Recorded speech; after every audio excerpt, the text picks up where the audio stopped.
Assalamualaikum Pak Munawir. Waalaikumsalam warahmatullahi wabarakatuh. Nuwun sewu Pak. Ya. Sehat Pak Eko ya? Alhamdulillah.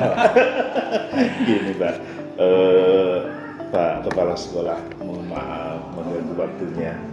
Terima kasih sudah menyempatkan waktu buat saya untuk ya mewawancari sedikit Pak. Ini kebetulan saya lagi mengemban tugas dari CGV Pak untuk mengetahui sedikit tentang pengambilan keputusan di SMA Negeri 1 Sirangkop Pak. Oke, mohon maaf. Iya. Itu Pak, mohon maaf yang pertama, bagaimana Bapak selama ini dalam mengidentifikasi kasus-kasus yang merupakan dilema etika Pak. Berarti yang benar dengan yang benar, benar dengan yang salah Pak. Iya. Pak. Dilema etika. Mungkin ini saya lebih mudah setelah saya awali dari contoh kasus Pak Eko. Contoh kasus, jadi antara dua hal yang sama-sama benar, sama-sama benar, ya sama-sama punya kepentingan. Ya, contoh misalnya antara kepentingan dua wakasek. Dua wakasek Pak Eko. Misalnya antara wakasek kesiswaan dengan wakasek kurikulum. Ya, yang maksud kedua kepentingannya adalah atas dasar keinginan, maksudnya bukan keinginan, maksudnya program yang telah dilaksanakan oleh kesiswaan berkaitan dengan persiapan sejumlah siswa dalam kegiatan atau persiapan untuk mengikuti Popda di tingkat karesidenan, seperti yang belum lama ini sudah terjadi dan dilakukan Pak Eko. Itu kan kesiswaan merekomendasikan atas keinginan atau programnya dari pelatih pembina cabang sepak takraw dan juga bola voli, maka siswa di hari-hari efektif pembelajaran mereka mengikuti latihan. Karena di 2 minggu terakhir menjelang lomba. Ya, lomba. Nah, ini dari kesiswaan punya program seperti Pak Eko.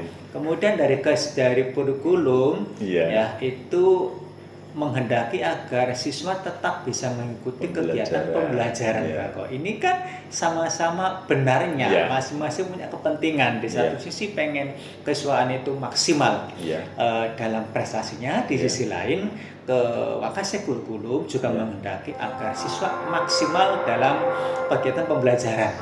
Nah, kemudian untuk penyelesaian masalah ini keduanya saya temukan monggo yuk kita diskusikan bersama-sama bagaimana kita mencari jalan tengah, mencari titik temu agar semuanya bisa diakomodir. Diakomodir, akhirnya ketemu pada satu pemahaman baik anak tetap bisa mengikuti dua-duanya, tapi mau teknisnya pagi anak itu pembelajaran Pak Eko, sampai duhur lah. Nanti jam 1 anak disilakan untuk mengikuti TC Training Center persiapan untuk Popda. Jadi mulai jam 1 lah saya Pak Eko sampai selesai dan sampai sekitar jam 4. Ini artinya dua kepentingan ya beda, tapi sama-sama baik, sama benarnya Pak Eko. Terima kasih. Baik Bapak, selama ini bagaimana Bapak menjalankan pengambilan keputusan di sekolah, terutama untuk kasus-kasus yang seperti tadi, yaitu yang benar dengan benar dan sama-sama mengandung nilai kebajikan Pak. Jadi akhirnya diambil jalan tengah berarti itu tadi. Betul, seperti itu Pak. Terima kasih Bapak. Selanjutnya langkah-langkah atau prosedur apa yang biasa Bapak lakukan selama ini untuk mengatasi seperti itu Pak? Tentunya karena ini kan berangkat dari tadi program yang punya keinginan, yang punya program dari lokasi menyampaikan kepada saya, kemudian saya coba pahami ini seperti apa sambil saya terus berpikir bagaimana ini nanti supaya maksimal partisipasi anak, tapi saya juga tidak memperhatikan kepentingan kurikulum anak siswa tetap tidak ketinggalan pembelajaran walaupun 100% tidak meninggalkan tidak mungkin. Ini artinya kita dari identifikasi ini dari dua persoalan yang sebenarnya sama-sama baik ya, sama-sama itu kepentingan sekolah Pak Eko dan kepentingan anak. Ya, kemudian ya kita coba memberikan meminta masukan kepada keduanya, wakasnya kurikulum, saya minta masukan sebaiknya bagaimana, kemudian tadi yang punya kepentingan bagaimana upaya persiapan agar anak berprestasi maksimal juga saya minta pendapatnya. Semuanya saya mintakan pendapatnya, pandangannya Pak Eko supaya tadi mencapai titik temu, mereka saling nyaman, merasa terakomodir dan bahasa Jawa ini bumbung untuk semua. Ya, itu. Ya, karena mereka dilibatkan dalam upaya saya mengambil keputusan. Begitu Pak Eko. Mohon maaf Pak. Hal-hal apa saja yang selama ini Bapak anggap paling efektif dalam mengambil keputusan dilematika tadi? Berarti harus join semuanya ya Pak ya? Iya, jadi yang mendasar bahwa saya punya keterbatasan Pak Eko, keterbatasan mungkin pemahaman, mungkin informasi atau kemampuan saya dalam mengambil keputusan. Maka saya harus melibatkan teman-teman yang terkait, begitu Pak. Yang terkait, yang membidangi terkait. Dan saya dalam ini berusaha lebih banyak mendengar dari mereka, kemudian nanti kita coba mencari menyimpulkan dari pandangan-pandangan mereka, dari saran-saran mereka seperti itu. Nah ini jadi ada persoalan, saya coba identifikasi, kemudian meminta keterangan dari yang bersangkutan masing-masing, katakanlah ini kedua belah pihak, kemudian saran masukan dari keduanya untuk saya ambil keputusan. Dalam hal tertentu mungkin saya akan minta kepada saran dari pihak lain, katakan yang seperti di sekolah ini kan ada tim penjamin mutu, ya. Tapi untuk kasus yang seperti tadi yang saya contohkan, misalnya antara kepentingan persiapan untuk Kopda, saya tidak sampai kepada tim penjamin mutu, tapi cukup dengan minta saran dari kedua beliau. Alhamdulillah bisa dicarikan solusi dan keduanya tadi bisa menerima keputusan kepala sekolah, begitu Pak Eko. Mohon maaf Pak, selama pengambilan keputusan dilema etika pasti ada tantangan-tantangan ya Pak ya. Bagaimana tantangan-tantangan apa saja sih Pak yang selama ini untuk pengambilan keputusan dilema etika tadi Pak? Tantangannya Pak. Tantangan yang terbesar dalam pengambilan keputusan ya keinginan dari masing-masing pihak. Saling memaksakan ya. Ego barangkali Pak Eko ya. Pak Eko, makanya itulah Pak Eko, pimpinan itu tadi harus lebih banyak mendengar, kemudian jangan reaksioner. Reaksioner. Iya, jangan reaksioner. Ya, apalagi sekalipun mungkin membuat kita mungkin marah atau kejam dan sebagainya, itu kita jangan rasional. Ya, apalagi agama memberikan tuntunan kepada kita, jangan mengambil sikap ketika kita sedang marah. Itu. Jadi sekecewa apapun kita sebagai pimpinan itu jangan reaksioner Pak. Iya. Dan semua apalagi ini yang mendasar bahwa apapun informasi yang masuk ke kita itu jangan kita anggap sebagai laporan, lebih bukan laporan tapi lebih bersifat informasi. Nah nanti kan kita telaah, kita pilah-pilah dari itu. Jadi itu yang sering karena mereka itu punya ego Pak Eko. Contoh lain Pak Eko mungkin bisa melengkapi, misalnya ketika mau ada rapat RAT koperasi. RAT koperasi ini kan dari pengurus koperasi mengendaki misalnya dilaksanakan pada jam KBM. Kemudian kurikulum bersikukuh, jangan menggunakan jam KBM. Alhamdulillah ketemu solusinya, kita temukan yuk kita mengambil waktu misalnya kemudian pada hari Jumat pada Jumatan. Kan itu paling hanya mengambil hanya 1-2 jam aja. Pak, ini contoh yang sama-sama baik, sama-sama benar Pak Eko. Masing-masing punya kepentingan. Terima kasih Pak. Dalam pengambilan keputusan tadi Pak, tentunya diperlukan waktu atau jadwal atau tempat tertentu mungkin Pak. Bagaimana Pak itu? Jadi terus terang kalau untuk hal seperti ini saya didasarkan pada kondisi yang ada Pak Eko. Artinya sifatnya kasus timingnya ketika ada persoalan, kemudian kita coba sikapi, kemudian diambil keputusan. Tapi kalau yang sifatnya mungkin upaya pencegahan, misalnya saya tidak mengambil kasus yang lain, itu upaya-upaya seperti ini dilakukan secara periodik, secara periodik. Kasus gitu berarti Pak? Iya. Misalnya kalau itu menyangkut ke siswa lagi, tapi dalam kasus yang lain tadi, misalnya saya pengen agar kita sejak awal mengetahui seperti apa kondisi siswa dari masing-masing kelasnya. Itu maka pada di sini upacara itu tidak setiap minggu Pak Eko, tapi 2 minggu sekali. Nah saat itu jadwalnya bukan jadwal upacara, kami melakukan rakor kesiswaan. Rakor kesiswaan dilakukan pada mestinya jam upacara, pengganti jam. Pak itu melakukan rakor, kemudian dipimpin oleh Wakasek Kesiswaan. Saya sifatnya mendampingi, kemudian nanti kami mendengar informasi dari masing-masing wali kelas tentang kondisi dinamika yang ada di kelasnya masing-masing. Yang terlibat Bapak?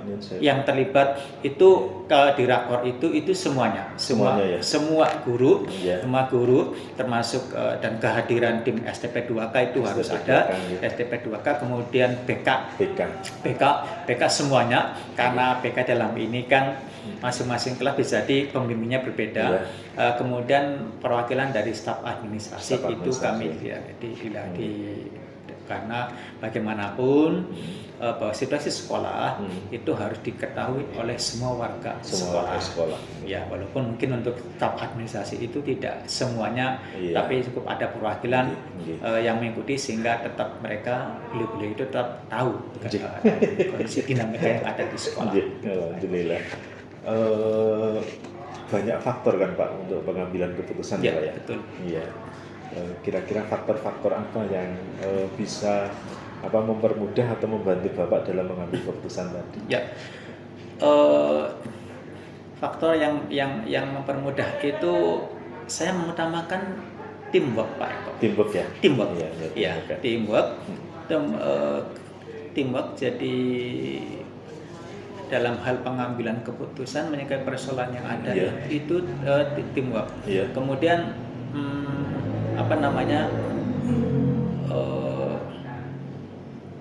jadi teamwork kita berdayakan bahkan kemudian kemudian berikutnya adalah bagaimana kita berpegang teguh atau prinsip